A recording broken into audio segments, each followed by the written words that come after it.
അവർക്ക് കരുത്തുണ്ടാക്കിയെടുക്കുന്നത് എങ്ങനെയെന്നറിയാമോ? നമ്മൾ പോലും ശ്രദ്ധിക്കാത്ത ചില മേഖലകളിൽ അവർക്ക് വേണ്ടി കാര്യങ്ങളും സാഹചര്യങ്ങളും ഒരുക്കി കൊടുക്കുന്ന ആളുകളെ തലപ്പത്തിരുത്തും.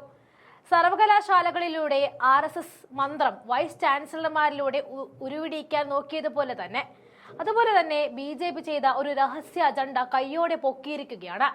രാഷ്ട്രീയ അടിസ്ഥാനത്തിൽ സംഘടിക്കരുത് എന്ന ചട്ടം ലംഘിച്ചുകൊണ്ട് സംസ്ഥാനത്തെ ജയിലുകളിലെ RSS അനുഭാവികളായ ഉദ്യോഗസ്ഥരുടെ രഹസ്യയോഗം കോട്ടയം ജില്ലയിലെ കുമരകത്തെ റിസോർട്ടിൽ നടന്നു. ഇതോടെയാണ് RSSന്റെ പിന്നിലെ കളി പുറത്തോട്ട് വന്നത്. അതായത് അവർ ജയിലിൽ പോലും വർഗീയത പരത്താനുള്ള ആളുകളെ സജ്ജമാക്കി എന്നർത്ഥം.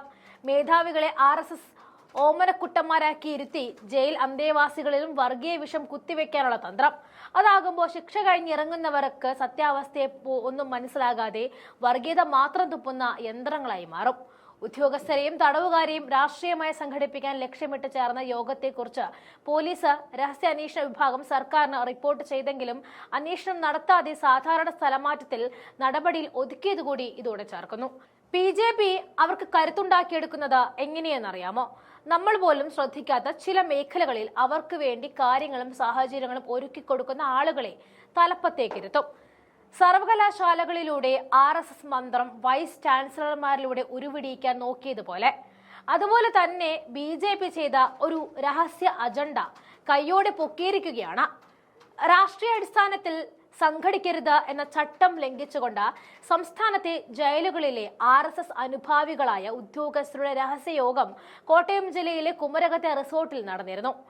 ഇതോടെയാണ് RSSന്റെ പിന്നിലെ കളി പുറത്തോട്ട് വന്നത്. അതായത് ജയിലിൽ പോലും അവർ വർഗീയത പരത്താൻ മാത്രമുള്ള ആളുകളെ സജ്ജമാക്കി എന്നർത്ഥം. മേധാവികളെ RSS ഓമനക്കുട്ടന്മാരാക്കിയിരുത്തി ജയിലിലെ അന്തേവാസികളിൽ പോലും വർഗീയ വിഷം കുത്തിവെക്കാനുള്ള തന്ത്രം. അതാകുമ്പോൾ ശിക്ഷ കഴിഞ്ഞിറങ്ങുന്നവർ സത്യാവസ്ഥയെ പോലും മനസ്സിലാകാതെ വർഗീയത മാത്രം തുപ്പുന്ന യന്ത്രങ്ങളായി മാറും. അതായിരുന്നു അവർക്ക് വേണ്ടത്. ഉദ്യോഗസ്ഥരെയും തടവുകാരെയും രാഷ്ട്രീയമായി സംഘടിപ്പിക്കാൻ ലക്ഷ്യമിട്ട് ചേർന്ന യോഗത്തെക്കുറിച്ച് പോലീസ് രഹസ്യാന്വേഷണ വിഭാഗം സർക്കാരിന് റിപ്പോർട്ട് ചെയ്തു. പക്ഷേ അന്വേഷണം നടത്താതെ സാധാരണ നടപടിയിൽ സ്ഥലം മാറ്റത്തിൽ ഒതുക്കുകയായിരുന്നു ഇത്. ഭരണപരമായ സൗകര്യത്തിന് എന്ന പേരിലായിരുന്നു യോഗത്തിൽ പങ്കെടുത്ത 18 പേരെ സ്ഥലം മാറ്റിയത്. നടപടി ഒഴിവാക്കാൻ BJP ഉന്നതർ ഇടപെട്ടു എന്നാണ് വിവരം. ജനുവരി 17 രാത്രിയിലായിരുന്നു 13 ഡെപ്യൂട്ടി പ്രിസൺ ഓഫീസർമാരും 5 അസിസ്റ്റന്റ് പ്രിസൺ ഓഫീസർമാരും യോഗം ചേർന്നത്.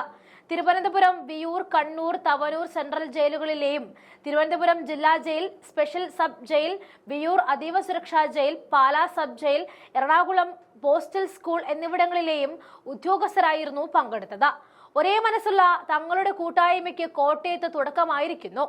ഇനി വളർന്നുകൊണ്ടേയിരിക്കും എന്ന അടിക്കുറിപ്പോടെ ചിലർ ചിത്രം വാട്സപ്പ് സ്റ്റാറ്റസ് ആക്കിയതോടെയാണ് രഹസ്യാന്വേഷണ വിഭാഗം വിവരം ശേഖരിച്ചത്.